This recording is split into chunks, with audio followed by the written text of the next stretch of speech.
बाबा के चरणों में कोटि कोटि प्रणाम। शंकर निराकार है, ओमकार है। तो एक तरफ शंकर महायोगी है, आदि योगी है, एक तरफ वह सबसे अच्छे सफल गृहस्थ है। ये आपके बाबा है, ये आपके महाकाल बाबा है। तो कलयुग चल रहा है। कलयुग के अत्यधिक प्रभाव से पति पत्नी का जो रिश्ता है वह कच्चा होता जा रहा है।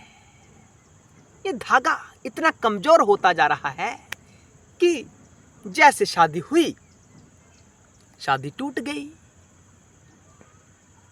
यह लड़ाई झगड़ा क्लेश जीवन में भरा पड़ा है। मन करता है कि अपने प्राणों का त्याग कर दे। मेरी तो बनती नहीं है, मेरी तो अपनी सांस के साथ भी नहीं बनती है। ऐसी विचारधाराएं आज समाज में बहुत पाई जाती हैं। बहुत पति पत्नी इस कुरीति से प्रभावित है, यानी जिनके जीवन में इन बातों का प्रभाव है। ये संख्या बहुत ज्यादा है। अरे बाबा को देखो, आप शंकर जी को मानते हैं ना, तो आप अपने शंकर जी को देखो गृहस्थ रूप में। शादी करेंगे तो शक्ति से ही करेंगे, भवानी से ही करेंगे, दूसरा कोई ऑप्शन नहीं है। सबको ठुकरा देते हैं वो। शादी करेंगे तो केवल महादेवी से करेंगे, पार्वती से करेंगे। हमेशा प्रत्येक जीवन में आपने कथाओं के माध्यम से ये सब सुना ही होगा ना। हम आपको इस चैनल पर कथाएं कम आपके सामने प्रस्तुत करते हैं। हम तत्व ज्ञान आपके सामने प्रस्तुत करते हैं कि उन कथाओं का रहस्य क्या है। यह होता है तत्व ज्ञान। कथाएं एक व्यक्ति कथाओं को अपने जैसा जीवन नहीं बना देना चाहिए कि जैसी कथाएं घटित हो रही हैं वैसा हमारा जीवन घटित हो रहा है। मतलब मेरा कहने का अर्थ यह है कि जो परम तत्व है उनको हम व्यक्तित्व के रूप में प्रस्तुत कर देते हैं। कहानियों में, कथाओं में भी ऐसा ही किया गया है, लेकिन वो हमें समझाने के लिए किया जाता है। अगर हम पूर्णतया उन्हें व्यक्तित्व से प्रभावित समझ लेंगे तो हमारी स्वयं की आध्यात्मिक उन्नति नहीं होगी। आपके बाबा हमेशा भवानी से ही प्रेम करते हैं, उन्हीं से शादी करते हैं। शंकर जैसा कोई प्रेमी इस विश्व में नहीं हुआ। कई अवतार आए लेकिन शंकर का स्थान सबसे ऊपर है। वो लीलाएं आप पढ़कर तो देखो, सुनो तो सही। तो हम आपको इस वीडियो में कुछ ढंग बताएंगे कि आपका अपने पति के प्रति या पति का अपने पत्नी के प्रति प्रेम जागृत हो जाएगा। सूत्र बताएंगे कि शंकर जी के कौन सा मंत्र का जाप करना है। ऐसे पति या पत्नी को जो एक दूसरे के साथ जुड़ना चाहते हैं, अभी एक दूसरे के मोह में रहना चाहते हैं। मोह शब्द हमने शायद यहाँ गलत प्रयोग कर दिया। जो एक दूसरे के साथ प्रेम को बढ़ाना चाहते हैं वह ओम का उच्चारण थोड़ा कम करें।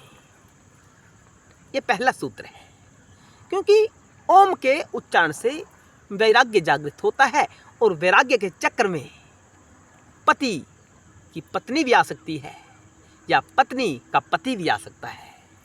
उनके प्रति आसक्ति समाप्त हो जाएगी तो जीवन कैसे गुजरेगा। ये बहुत समझने वाली बातें हैं। ये तत्व की दृष्टि है। तो उनके लिए कौन सा मंत्र है? कोई मंत्र तो होगा ना उनके लिए भी। शंकर जी स्वयं गृहस्थ में रहे हैं, तो शंकर जी ने हम सबके लिए ऐसा कोई सूत्र तो बताया होगा। तो मैं आपको कुछ मंत्र बताने वाला हूं। इन मंत्रों का उच्चारण आपने अपने जीवन में करना है। पहला मंत्र है गौरी शंकराय नमः। क्या मंत्र है? गौरी शंकराय नमः। दूसरा मंत्र है नमः पार्वती पते हर हर महादेव। नमः पार्वती पते हर हर महादेव। तीसरा मंत्र, सांब सदाशिव। सांब सदाशिव, आपका तो पहले से बड़ा प्रेम है इस मंत्र के प्रति। एक संत ने कहा है कि ओम नमः शिवाय मंत्र के स्थान पर सांब सदाशिव मंत्र का जाप करना चाहिए। तब से सभी जिन्होंने भी उनको सुना है, उनके मन में एक ही मंत्र गूंजता है, सांब सदाशिव, सांब सदाशिव। तो गृहस्थी के लिए ये मंत्र बड़ा प्रभावशाली है, आपका प्रेम बढ़ जाएगा। इन मंत्रों के साथ साथ आपको नमः शिवाय मंत्र का जाप भी करना चाहिए। कौन सा मंत्र? नमः शिवाय या शिवाय नमः, शिवाय नमः, इस मंत्र का जाप भी कर सकते हैं। और एक सूत्र और है कि अगर आप चाहते हैं कि आपका पति के साथ प्रेम बढ़ जाए या पति का पत्नी के साथ प्रेम बढ़ जाए, तो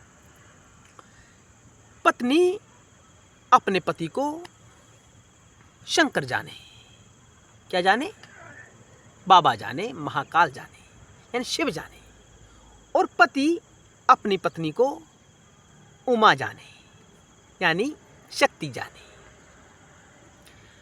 उनके संपर्क में जब भी आए, आपके भीतर, मुख से चाहे मत कहो, लेकिन भीतर आपके भाव आना चाहिए कि मेरी शक्ति है, मेरी अर्धांगिनी है, मेरी उमा है।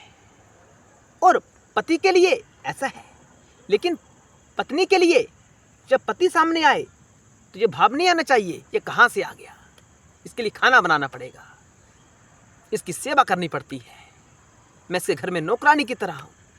नहीं, ऐसा भाव नहीं लाना चाहिए। भाव आपका कैसा होना चाहिए? भाव होना चाहिए कि मेरे शिव है, जिन शिव के लिए मैं शिवालय में जाती हूँ, जो शंकर जी ने मेरे लिए शिव प्रकट किए हैं, एक डोरी के साथ मुझे बांधा हुआ है, वह मेरे शिव है, मेरे महादेव है। पति परमेश्वराय नमः, इस मंत्र का जाप भी करना चाहिए। और इस मंत्र का जाप कर जो सुहागन स्त्रियां हैं उनको टीका लगाना चाहिए। किस मंत्र का जाप कर? पति परमेश्वराय नमः। ये बड़ा गूढ़ मंत्र है, आपको वैराग्य नहीं चाहिए अभी, और आप शंकर जी के शरणागत रहना भी चाहते हैं, तो आप इन मंत्रों का जाप कर सकते हैं। नमः शिवाय, गौरी शंकराय नमः, ओम नमः, माफ करना, नमः पार्वती पते हर हर महादेव, या शिवाय नमः, पति परमेश्वराय नमः, इस मंत्र का जाप करना चाहिए। ये बड़ा आवश्यक है। आपका जीवन सुख समृद्धि से भर जाएगा, आपके जीवन में शीतलता आ जाएगी। नकारात्मकता जो आपके और आपके पति या पत्नी के बीच लड़ाई झगड़ा उत्पन्न करवाती है, वह नकारात्मक स्थिति आपके घर से बाहर चली जाएगी। आपका जीवन मंगलमय हो जाएगा। जब जीवन मंगलमय हो जाता है तो जीवन में धीरे धीरे आयु के साथ वैराग्य अवश्य उत्पन्न होता है, और जब वैराग्य उत्पन्न होता है तो मुक्ति जीवन में अवश्य उत्पन्न होगी। इस जीवन में उत्पन्न हो जाए या किसी अन्य जीवन में उत्पन्न हो, मुक्ति आपके चरणों में अवश्य प्रकट होगी, क्योंकि यह शंकर जी का 5वां कृत्य है। अनुग्रह नाम से इसे जाना जाता है। इसलिए शंकर जी के शरणागत हो जाओ, कोई दूसरे शरण में जाने की आपको आवश्यकता नहीं है। केवल शंकर ही शंकर हैं, चारों तरफ शंकर है, चारों तरफ आपका बाबा है, चाहे वह जड़ रूप में है, चाहे वह चेतन रूप में है, दोनों अवस्थाएं उस परम शिव की ही तो है, और उनके साथ भवानी का ही तो खेल हो रहा है, दूसरा कुछ है ही नहीं। ये तत्व ज्ञान है, इस जीवन में ध्यान कर लो, जीवन आपका बड़ा आगे चला जाएगा।